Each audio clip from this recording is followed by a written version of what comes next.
या देवी सर्वभूतेषु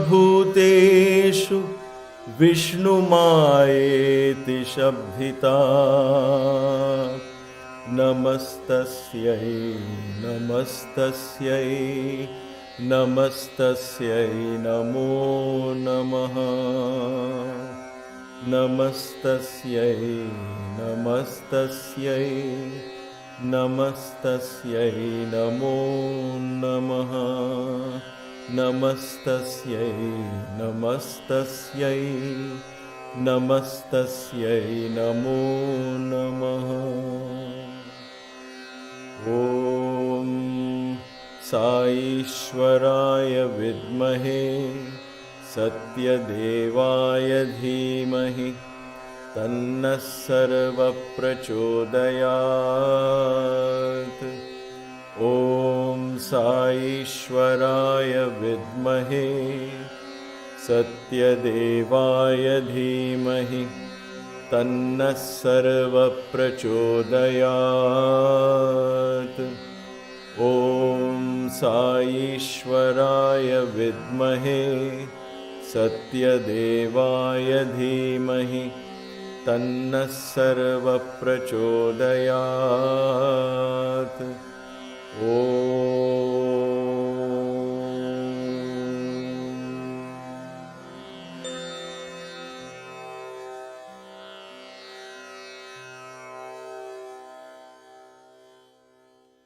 Namaste and welcome to Kaivalya Yoga Gurukulam, KYG. Maya and I are immensely pleased and extremely grateful to be able to once again begin another series of satsangs, this time dedicated to the Supreme Consciousness in the form of the principle of Shakti or Devi. We begin this endeavor with great humility, deep reverence, and prayer to the Supreme, that we be guided every day, every step of the way, and be used as instruments to channelize the energy.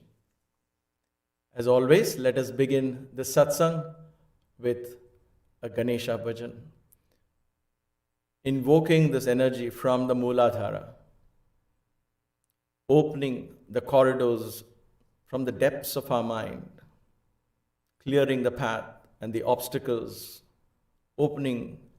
paving way to higher dimensions of consciousness.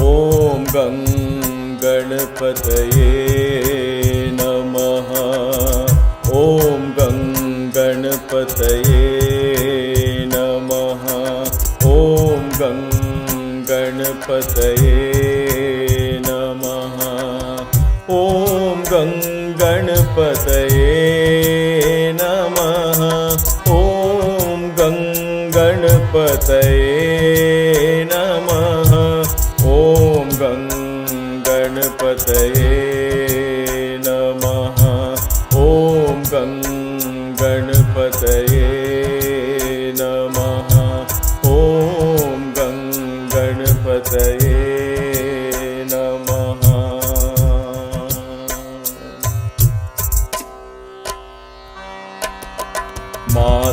मातङ्गवदना आनन्द सदना मातङ्गवदना आनन्द सदना मातङ्गवदना आनन्द सदना मातङ्गवदना आनन्द सदना महादेव शिव शम्भो नन्दन महादेव शिव शम्भो नन्दन मातङ्गवदना आनन्द सदना मातङ्ग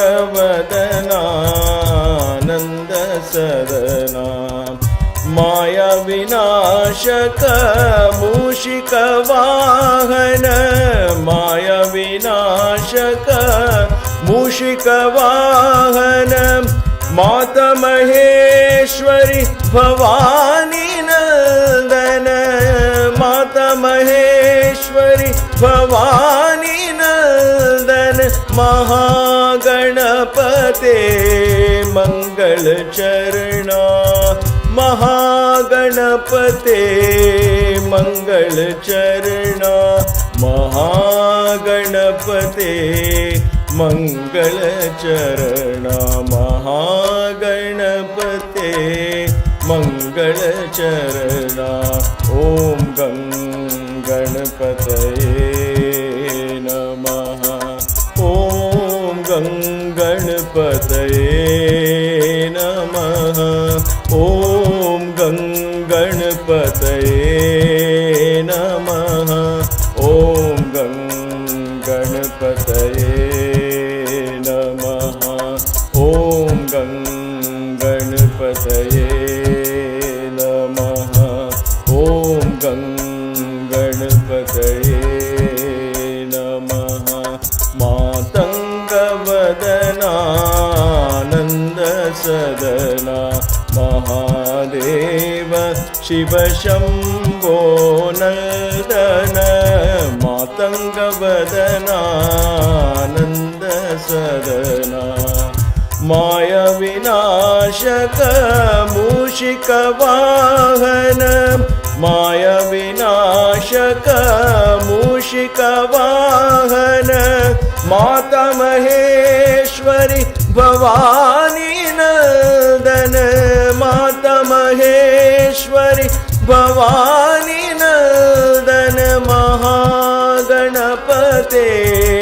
मंगल चरणा महागणपते मंगल चरणा महागणपते मंगल चरणा महागणपते मंगल चरणा ओम गणपतये नमः ओम गणपतये नमः ओम गणपतये नमः ओम गणपतये नमः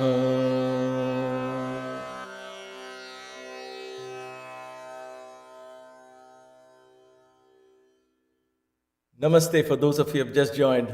Welcome to the divine Satsang that we conduct. We have been conducting for the past many months. We did take a very short break just to rearrange our home. We had a little bit of water problem, but all that is now behind us,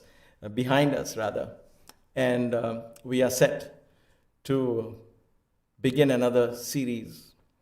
I know initially when we were talking about the Dakshinamurti Stotram, I had thought about talking and sharing the Bhaja Govindam stanzas and the slokas, because they are my favorite as well. Then Navaratri came, and we had a series on the Shakti principle. We did the Devi Puja, and suddenly she became alive in my consciousness, and I am not able to get out of that zone, if you will. And therefore, as I said, these are not predetermined or scheduled on a calendar well in advance. I wish it was like that. This kind of schooling, if you will, in spirituality is divinely guided. And if it has to come from the heart, it has to be what is in the heart. And therefore, right now, especially since we did the Devi Khadgamala Archana, and we talked about the Shakti principle, the Kundalini and all of that, for those 9 days, ever since, my mind and my heart and my whole consciousness, if you will, is completely enveloped by the divine principle that we adore as the mother. So when Dakshinamurti we invoked and we spoke about Dakshinamurti, he was the Guru, the supreme consciousness. The Purusha aspect of the supreme consciousness is that which is, it's like, I've used this analogy before, so allow me to do that. It's like the producer in the movie. The producer in the movie is not evident in the movie, correct? If you dig into the movie and check out the cast, go person to person, go into the story, into the plots, you will not see the producer of the movie. You only hear his name in the beginning, that he is the producer. That's it. Beyond that, there is nothing else that is evident in the movie, either by the work that you see, anything like that. You just know that he's the producer of this movie. In a film thing, right? I take that as an example because I feel it makes sense to me, and I hope it does to you as well. That is the Shiva consciousness. Shiva just sets the ball rolling, and he's out of the picture. Yet, when I say out of the picture, take it in the right context. Because without the producer, the movie will not come into existence. And yet, in the movie, you don't see the producer. He's not evident in the movie. And yet, without the producer, the movie doesn't come into existence. He's the cause. And he's aloof from the movie in that sense. And yet the movie emerged from him, right? So if you have understood that concept, you apply that in the creation principle. This Shiva consciousness that we talk of, he is like that. That is why in the Puranic stories, always one has to take and understand the symbolism, because it was to especially allow the symbolism of these energies for us to understand and tune into that. The Puranas were brought into existence. I'm not saying they're fabricated. Nobody sat down on a round table conference and fabricated these stories.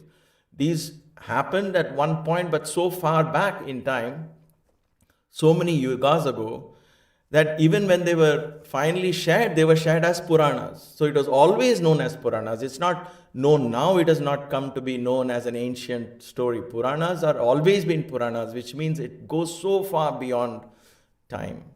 And therefore, what we can do now is therefore take the symbolism of those Puranic stories, as well as, of course, the historical aspect as well. This history seems to fade into insignificance when the symbolism is so much more powerful. And the reason I'm saying this is because when we understand the Shiva and Shakti principle and refer to the Puranic stories, especially in the Devi aspect, one has to understand the symbolism and take it from there. That's what makes the study and the practice of it and tuning into this energy more worthwhile. So Shiva is the producer of this movie. The producer has all the funds with him in the movie, right? He has all the funds with him. But if there is no one to direct or come to him saying, hey, listen, I want to invest your funds, and I've got this beautiful story, the producer can't do anything with just sitting on the funds. He's just sitting on the money. He's not able to do anything. So who comes? A team comes. A collection, excuse me.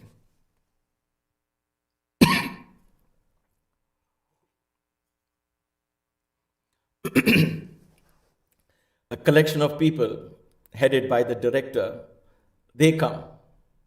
And the director says, I can take your money and bring a story into existence. So the Shakti of this producer, the energy of this producer is now set into motion by the director and his or her team, right? Then, now if you go into the movie, you can see, oh, this is this director's movie. The director is not very evident, and yet his work is very evident right there. So you know a certain director directs certain types of movies, and therefore he is there. And then it becomes even more evident are the actors and actresses and so on, right? So the movie comes into existence. Creation comes into existence. So that's the analogy. So let's take that analogy, apply it here. So Shiva is meditating. This is why I said the symbolism of Shiva in the Puranas. If you go to the story of Shiva, he is always meditating. He doesn't do anything. When I say doesn't do anything, it sounds very foolish. He is the source of everything. Everything emerges from him and everything dissolves into him. He is a producer. He just sits. The Sat, the absolute truth, is there. But how is one, let us use the word one consciously here, because these are the times where words fail into insignificance. How does one become conscious of the Sat? Who is conscious of the Sat? If you say Sat is truth, and truth exists, truth alone prevails, I'm talking of the absolute truth, not in terms of honesty and all of that. All of that are relevant, right? Relative and all of that is later, much later. This is beyond values and beyond principles and ethics and all of that. This is the pure existence, the absolute existence that we generally say supreme consciousness and so on. But the Sat exists. How or who or what is conscious of the Sat? And therefore, so let me be a little poetic here, because that is the only way to say this. So the Sat, in order to experience himself, and he and she again are relative here, but I'll just use the word he, because when the creation comes, I'm going to refer to that as a she, just for our understanding. In order to be aware of his own existence, consciousness emerges from the truth. The director comes out. And then the consciousness becomes aware of the Sat. And that experience of Sat and Chit is consciousness. The experience of Sat and Chit being consciousness of the Sat. In other words, consciousness being conscious of the absolute truth. That is why Shiva and Shakti. That experience results in Ananda. Sat, Chit, and Ananda. We touched upon this a little bit during the Kundalini classes. But this is where the fundamental principle of creation is explained to us, not only in Vedanta, but in the Agama Shastras, in other words, in the worship aspect of it. And then there were many schools. These are thought processes, mind you, my dear brothers and sisters, that have evolved and existed over thousands and thousands and thousands of years. Okay, at this point, it's just a matter of belief, because we don't have any written proof. And I say thousands of years, I'm not talking of 5 and 7 and 8,000 years. That is for scholars who want to be acceptable in their blog, so they don't go beyond 5,000, 7,000 years, because they all go back to using a standard of Greek or some other historians who have history as West has kind of more or less dictated the historical components in that.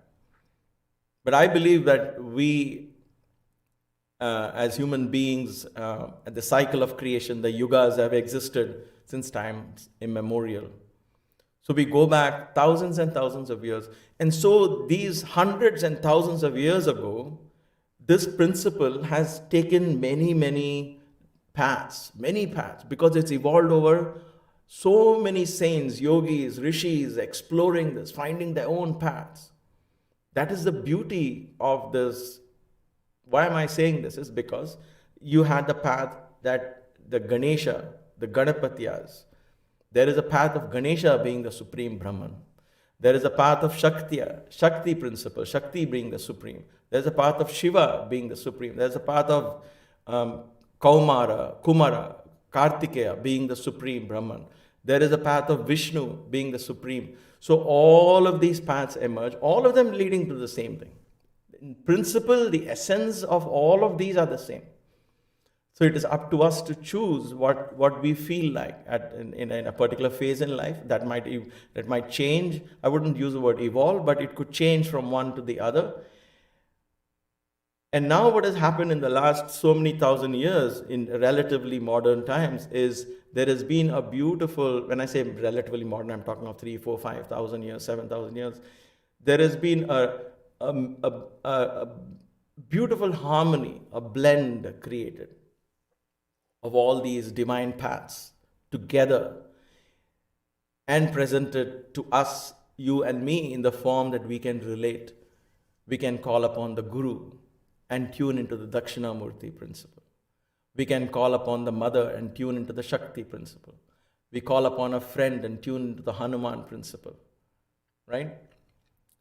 So all of these are given to us in a platter, literally, with mantras, ways to do it, the path to do, the lifestyle to follow. Everything is set out there. All that remains is for us to follow. This kind of sets the background in which I'm going to approach a very sacred chant, the Devi Khadgamala chant.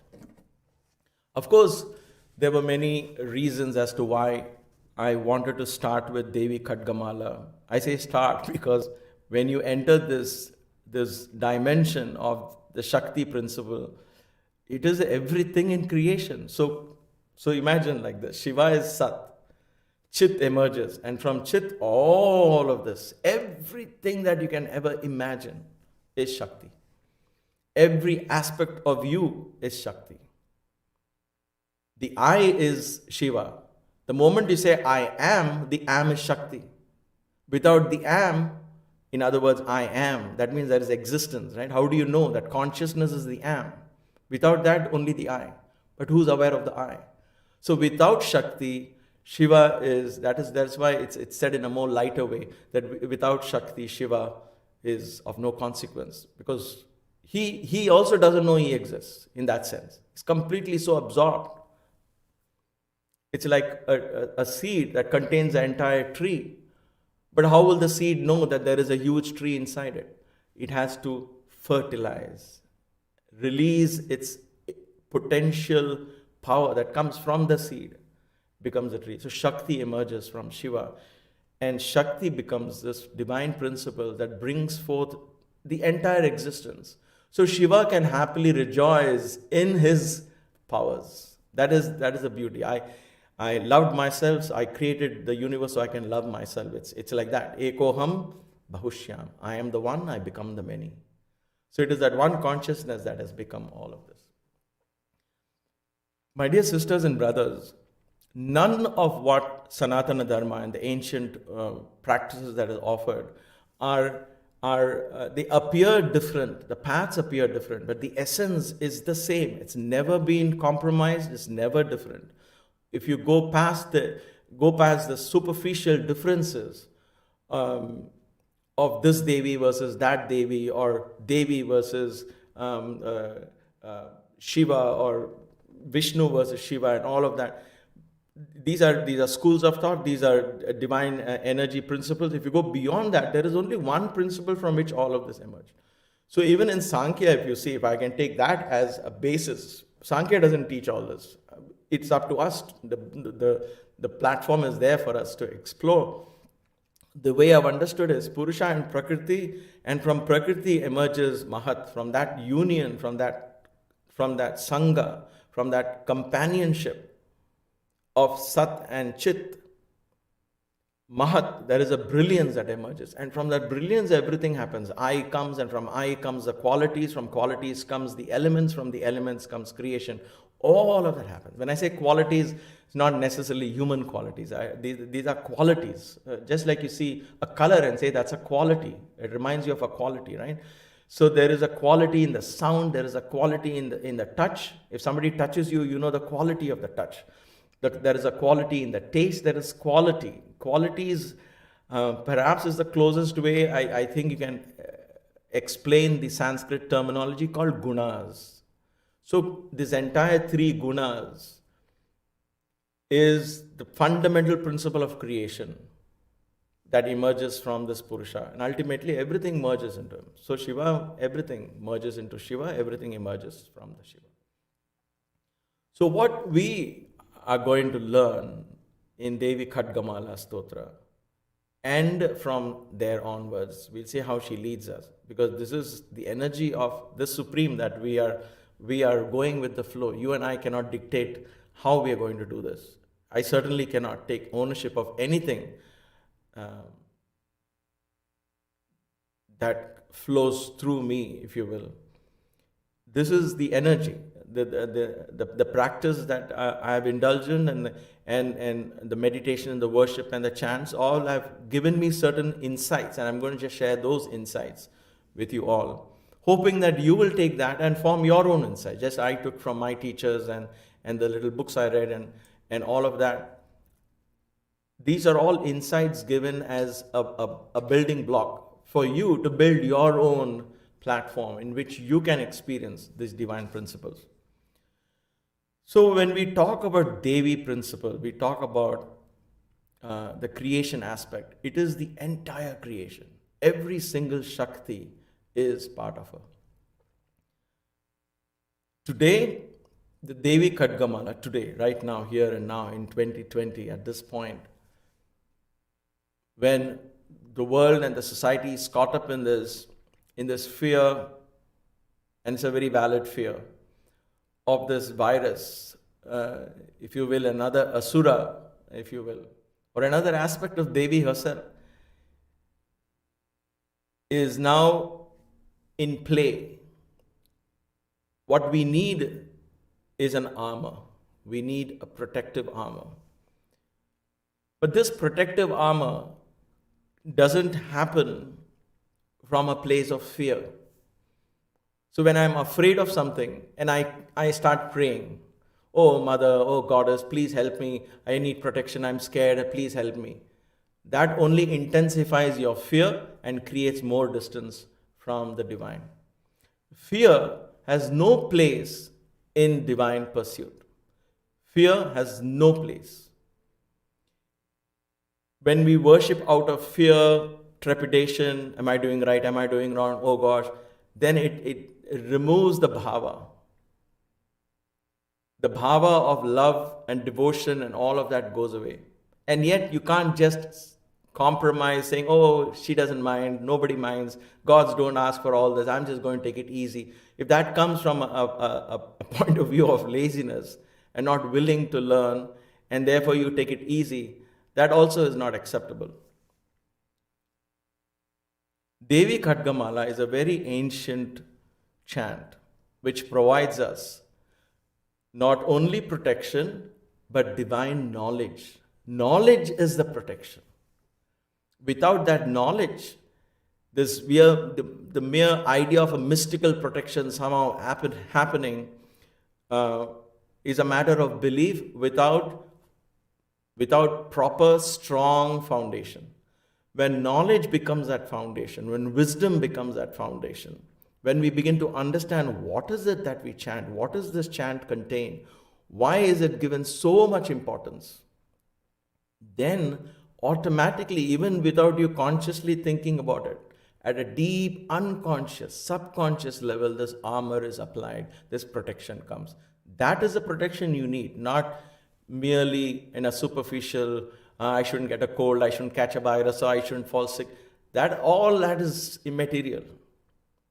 Sometimes sickness helps in learning so much more, strengthening, but the deepest level of protection is protection from ignorance.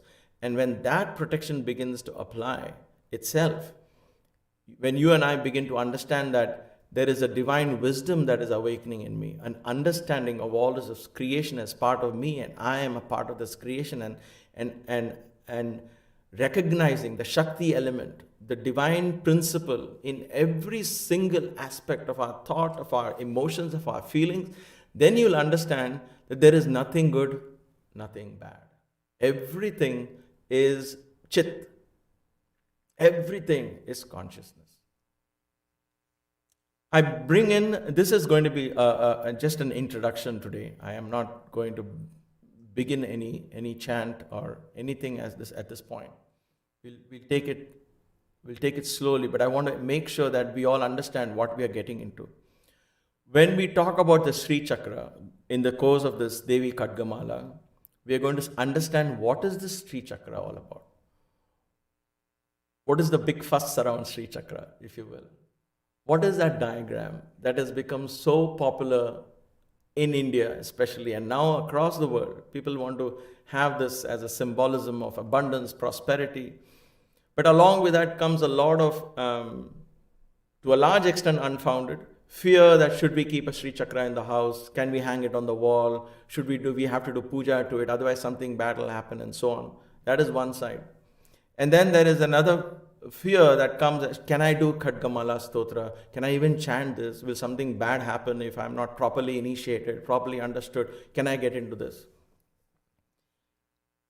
I guess each one of us have to figure out how to take stock of these kind of apprehensions that you may have. And I respect that from wherever you come from your background and your upbringing. It's possible you may have certain apprehensions about the Devi principles. Oh, this is a very powerful mantra. We should not simply learn it. And internet is not the place to learn.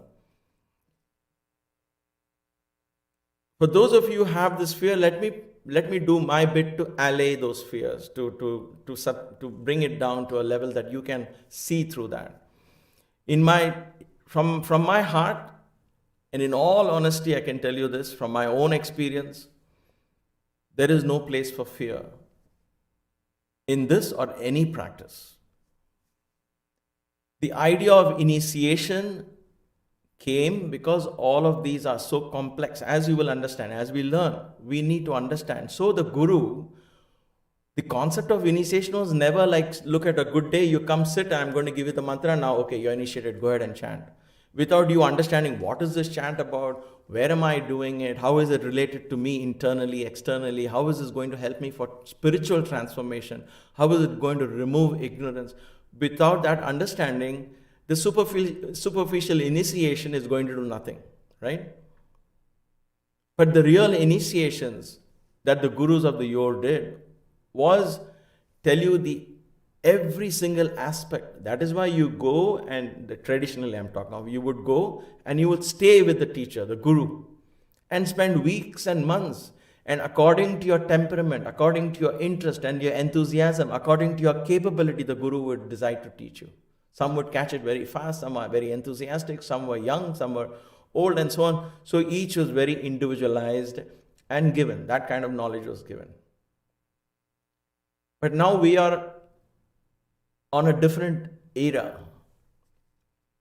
I don't want to say advanced, it's just different era, where you and I can communicate now across hundreds of miles, thousands of miles, across different time zones. For some of you, it's early morning, where it is evening for us here in the US. For some of you, it's afternoon. For some of you, it may be past midnight.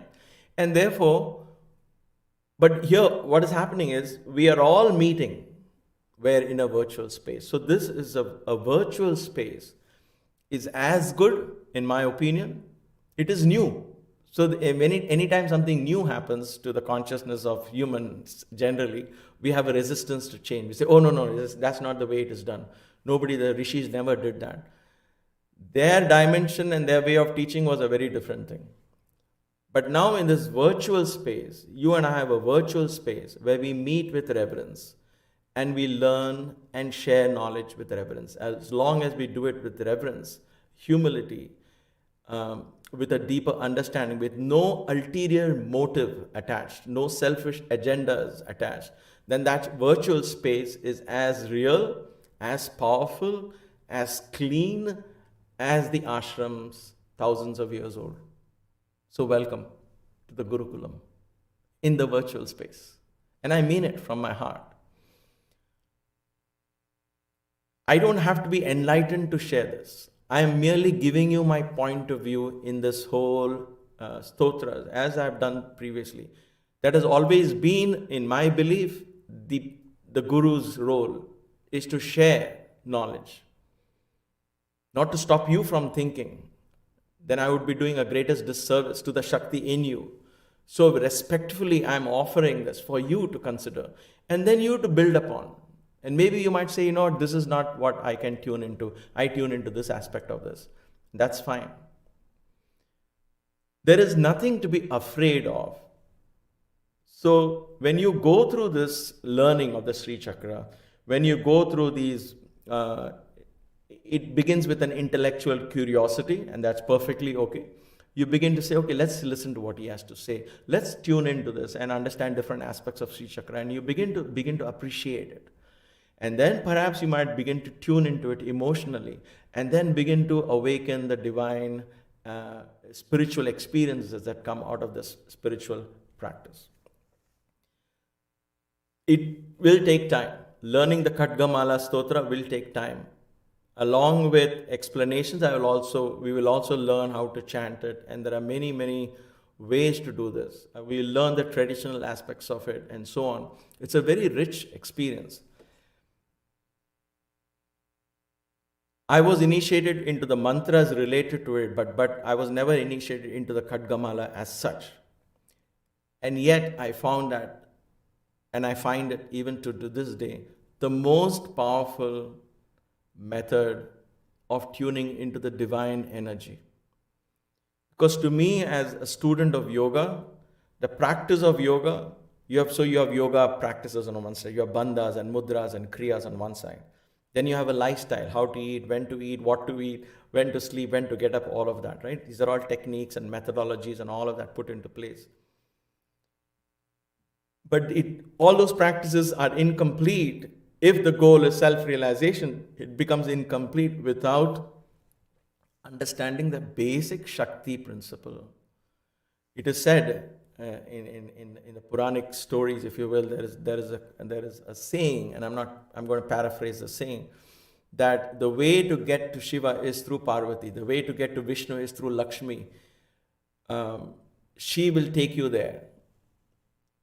The reason is, when we want to understand the supreme consciousness, we have to go through the Shakti that has emerged from that consciousness. And then you go deep inside. You start with what you see, the creation, understand the energies here, and then go to the source. A good analogy would be, why can't you start straight from the source and then understand the creation? It becomes a little difficult, practically very difficult. Let me give you an analogy here. Why do we start with something that you can see and feel? This is why I like yoga, because it's all right. Let's start with the body. Get the body under discipline. Then the mind and all. The most subtler things we can't reach directly, but we can reach it through things that you and I can see, feel, touch, hear, taste and smell. Which is why pujas come in handy, because I can see an idol in front of me. I can do this. Is it okay? We had a small glitch. Okay, sorry.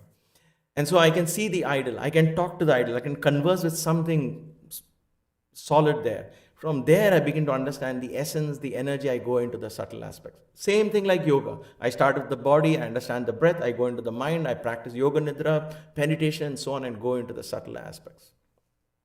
To me, I find this path very beautiful. So the analogy I wanted to come to is like this.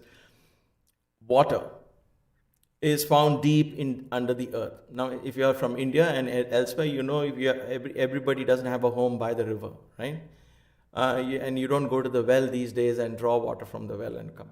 So you can't see the water. In the well, you can see the water. In the river, you can see the water. But nowadays, you can't see that. You see water is there under the ground. You can't see the water under the ground. But how do you go to something that you cannot see? You start from something you can see, the earth. And you start digging in to get the water out, right? It is the same principle. I have to start with the exterior to go within, and then the inside thing begins to reflect in the exterior. It begins to the knowledge that you are gaining.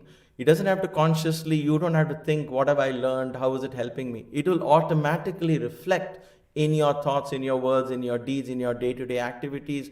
In the way you begin to think, everything begins to change. Your reality around you begins to change. Your perceptions change. Everything changes. That is what we are looking for in this journey, if you will, from the little eye to the big eye, in the journey of perceptions. What is self-realization? It's a different perception. As I said, Baba told us once, the universe is in me, he said. That is my perception. For you, your perception is you're a small atom or a small minuscule thing in the universe. You see the universe is huge and you're somehow minuscule in it. I see the universe itself as a minuscule part in me. Where is the difference? Baba said, the difference is in, he pointed to his eyes, chup alone. The chup means perception, in the way you see things. So change your perception, you can also be like me. So self-realization is a matter of perception. But that perception cannot be forced. It has to come from within. And in order to bring out that perception from within, we begin this external routines, external practices, external disciplines, and go within to bring that out. The worship of the Devi is a very beautiful. The paths, the devotion to the Shakti principle is one of the most enriching practices. Please put aside any fear, any doubt that you may have in your mind, in your heart. Or can I sit and listen to these? Is something bad going to happen? Let me please assure you that there is no force in this universe that is waiting to harm you, unless you, in your own fear, create that harmful energy.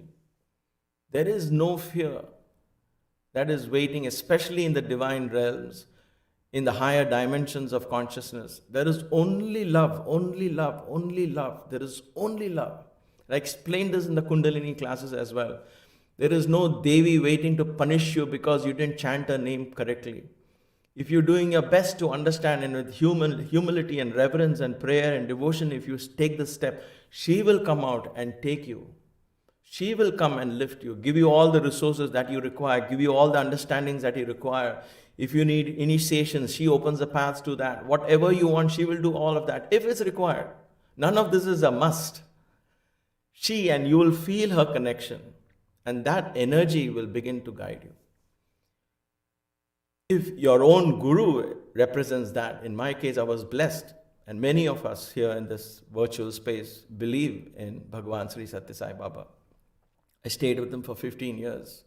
It is not a small time. I experienced every aspect of his Shakti, every aspect of his divinity. The more human he was, the more divine he was. And to me, his humanity, the intensity, the austerity, the strictness, the clarity of his perception, all of that were reflections of a divine spirit constantly in all its effulgence coming through him, with every single pore in his body, if you will. It is almost as if he couldn't contain it. That is why you would find him swaying and waving. This was an energy that was in action. This was the Shakti principle that was in action. And so nothing can shake my faith in that. I've seen that, I've observed that. At times I could not comprehend it. At times it shook me, it confused me. But at the end of it all, today I'm in a position where I am so grateful. That's why I keep saying I'm so grateful, and Maya is with me in this. We are so grateful that we have gone beyond all those superfluous turbulence, if you will, of faith and all of that. All of that seems to be so far in the distant future. Now is the time, and many of us in this virtual space, I know you are with me in this. Now is the time for us to bring that faith into transformation. So my lectures here, or my satsangs here, are not only to intellectually satisfy your curiosity, but I want to give you these practices. And then you find how you can make time for it. You decide how to do this. And say, okay, yoga these days, and I can do this Khadgamala in this time and all of that are small little things which all will fall in place. That is where the grace comes. The grace comes, the divine makes it all possible, and everything falls in place. So it is with this prayer, it is with this attitude that I begin to very humbly share with you this powerful, beautiful chant. This chant has sounds embedded in it, sounds which caused this creation to come forth from Shiva. When I say sounds, it is sounds not only which you can hear, but those are the most superfluous sounds. Those sounds represent deeper vibrations and frequencies that very rarely you come across in conscious plane of dimension. But the sounds that are contained in the Devi Khadgamala stotras, in the chants, are representations of the fundamental frequencies that brought creation into existence. that chit aspect of Sat, Chit and Ananda, that chit aspect begins to come alive in us when we begin to understand this. And the Devi Khadgamala is a shortened, it's like a very potent pill, if you will. A potent pill where all you need to know about the whole concept of Devi, whether it's Devi Mahatmyam, whether it's Lalita Sahasranama. When I say Sahasranama, it's 1,000 names of the Devi, or the Devi Mahatmyam is I believe 700 plus verses of the whole story of the Devi. All of that symbolism is in this one chant, the Khadgamala. It is very easy to simply chant it. It's just a bunch of names. 182 names, and you can just chant it. But then if you understand it with symbolism and then chant it understanding the energy of each and everything, then deep inside a transformation begins to occur, because now you are tuning into the fundamental source of your own existence. That is why it is considered very powerful. That is what it is meant by powerful. So please put aside any fear that you may have. And I say this from experience.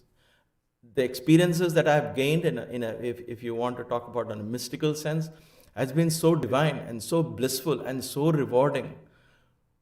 When I begin to piece all of these aspects of spiritual sadhana, whether it is yoga, meditation, bandhas, I see a connection in all of these energy principles in my body. And I begin to understand that when you begin to harmonize them, slowly bring them together, the experience is got to be most beautiful. Then what happens is you lose interest in other things in the world. And as age comes on and as time passes, you slowly begin to absorb this, becomes more real, and the rest of the things that you perhaps paid attention to becomes less important. Not that you give it away and go to a forest, no, but mentally you begin to get detached and you get attached to something more profound, something more very deeply spiritual. And that inspires you, and that begins to reflect, that inspiration begins to reflect through your thoughts, word and deed, and your actions begin to reflect that inspiration. So my dear sisters, brothers, we will begin this chant from tomorrow. Not necessarily the Devi Khadgamala like we did Dakshinamurti. There is a prelude to that, to understanding what are these Devis we are talking of, which are these Devis, what is the Shakti principles, how many Shaktis are there.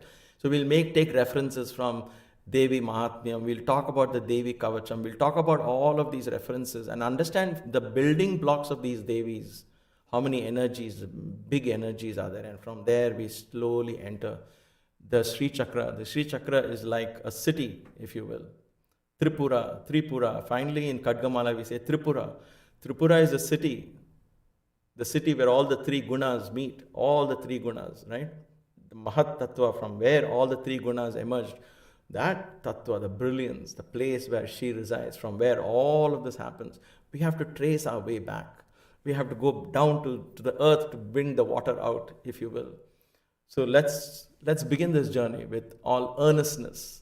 I am very excited to be able to teach this, or rather share my views in whatever little understanding I have gained, with my heart completely open to continuing to learn as I share. So welcome and be part of the satsang. This might take days and weeks for us to understand these 182 names. But every time you go through this, I assure you that you will be more enriched in your understanding of the sacred signs of the Shakti principle. I am also very grateful that I'm beginning this as I'm entering my 60th year. Today is my 60th birthday. It's not the 60th. That was my finger. It was not my 60th anniversary that comes next year, but I'm entering now into my 60th year. I was born in 61. And so I have very fond memories of this day, because invariably November 9th, in those 15 years, many of those November 9th would be when the Akhanda Bhajan, because Baba would have Akhanda Bhajan, a 24-hour non-stop kirtan singing in the ashram. It will always be November 8th and November 9th, generally, back and forth, 1 or 2 days here and there. And it will always fall on my birthday, so I very rarely got to really sit separately with a tray of sweets for him to bless, because it was part of the bhajan's ending, and he would anyway give us prasadam with his own hands at the end of that. So it was a double blessing for me, if you will. There are so many fond memories of Baba blessing me, though I never really sought out to celebrate as such. But now, as I enter the 60th year, I am in a deep introspection as to what I have done in my life and what lies ahead. If we are living on borrowed time after we cross 60, then what am I going to do with that borrowed time? The final words that Baba spoke to me 2 years before I left, because the last 2 years he didn't speak to me. The final words he spoke to me was in the wedding, 1992, September 6th. He said, "Time is God, don't waste time." As he materialized a wristwatch and he put it on my wrist. He said, "Time is God, don't waste time." That was his last word to me in a physical sense, which I heard, and I respect that. And so I hope that Maya and I, we will be able to offer our lives and in this dedicated service with no ulterior motive of wanting to get something or go somewhere. It is just the sheer joy of wanting to do this, because that to me is my inner call. I can't see myself doing anything else. I tried my best after leaving Puttaparthi, but that was a learning that I had to undergo, and I'm back to where I've always wanted to be. This is who I am, wanting to be deeply in this spiritual dimension and sharing that there is a higher dimension, a more real dimension that is right within us that you and I can explore together. Let me end the satsang as always with a bhajan. This was one bhajan I forgot completely, and one of my colleagues, a wonderful bhajan singer by name Hirok Chankoti, many of you would have heard him sing and also listened to some of his satsangs. He sent a little WhatsApp of him singing this bhajan. I don't know whether it was an old recording or new, I'm not sure. But it was one of my favorite bhajans, a very beautiful bhajan on Devi. So I'm going to begin with that. We'll bring the satsang to an end today with deep prayers that the divine principles of this mother goddess, we call her mother because the creation emerged from her. Everything that you can think of, dream of, every single dimension, all the 7 worlds, above and below, and all of the dimensions, everything that science can ever discover, everything is from her.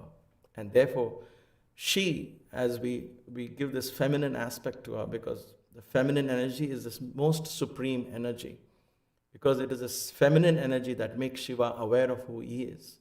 Without Shakti, Shiva would not even know he exists. So to that divine, powerful, vast, you see, I'm at a loss of words, to that divine principle. Let us pray and invoke that divine Shakti. I'm not going to do an invocation chant at this point. If it's meant to be, it'll happen.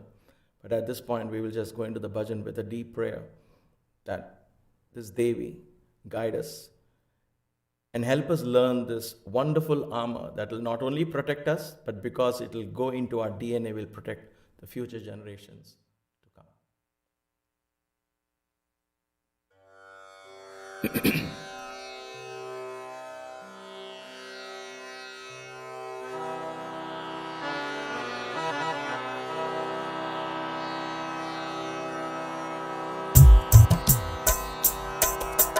Om Shri Matre Namaha.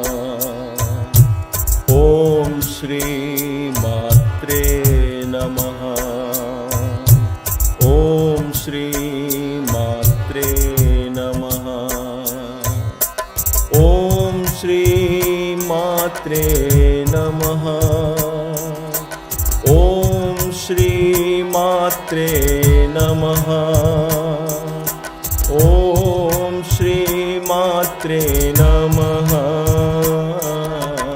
ॐ श्री मात्रे नमः। ॐ श्री मात्रे नमः। ॐ श्री मात्रे नमः।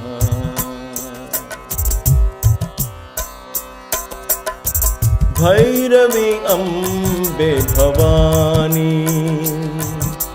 भैरवी अम्बे भवानी, जगदम्बे मां जगज्जननी। भैरवी अम्बे भवानी, अम्बा भैरवी अम्बे भवानी, जगदम्बे मां जगज्जननी। भैरवी अम्बे भवानी। ॐ श्री मात्रे नमः। ॐ श्री मात्रे नमः। ॐ श्री मात्रे नमः। ॐ श्री मात्रे नमः। ॐ श्री मात्रे नमः। ॐ श्री मात्रे नमः। भैरवी अम्बे भवानी, अम्बा भैरवी अम्बे भवानी, जगदम्बे मां जगज्जननी। जगदम्बे मां जगज्जननी। भैरवी अम्बे भवानी। नारायणी पतित पावनी, नारायणी पतित पावनी, पर्तिपुरंजनी साई जननी। पर्तिपुरंजनी साई जननी। भैरवी अम्बे भवानी, अम्बा भैरवी अम्बे भवानी, जगदम्बे मां जगज्जननी। जगदम्बे मां जगज्जननी।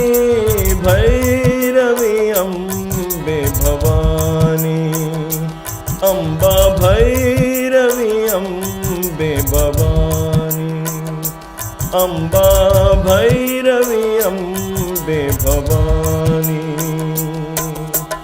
ॐ श्री मात्रे नमः। ॐ श्री मात्रे नमः। ॐ श्री मात्रे नमः।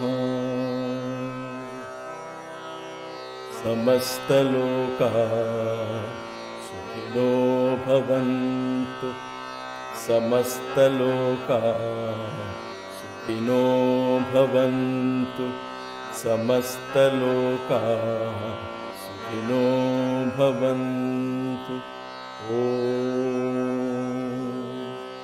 May all the beings in all the worlds be happy. Om.